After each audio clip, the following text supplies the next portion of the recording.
নবী বলছেন, আল্লাহ আমার উম্মত যদি জাহান্নামে থাকে আমি কিন্তু জান্নাতে যাব না। আল্লাহ বলছেন আপনি না গেলে তো জান্নাত উদ্বোধনই হবে না।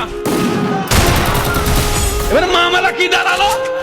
আল্লাহ পাক বলে যে আমি তাহকামুল হাকিমিন নিজেকে বলেছি, বিচার না করলে জিনিসটা সুন্দর হয় না। অনবী একটা কাজ করে, ওয়ালা সাউফা ইউতিকা, আমি কাউকে বলি নাই, আপনাকে না বলেছি। আমার সাল্লাল্লাহু আলাইহি রাহমাতাল লিল আলামিন কারো সম্পর্কে নাজিল করি নাই, আপনাকে দিয়েছি। ওয়ালাল আখিরাতু খায়রুল লাক, কাউকে বলি নাই, আপনাকে বলেছি।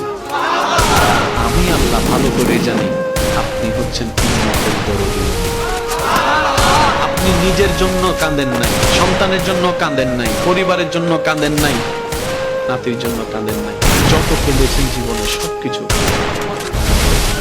এমনকি হাসরের ময়দানে যখন সর্বপ্রথম আমাদের নবীকে আল্লাহর হুকুমে তোলা হবে, আমাদের নবী উঠেই জিবরাইল আলাইহিস সালামকে প্রথম প্রশ্ন করবে, ও আমার ভাই, আমার উম্মতগুলো কোথায়?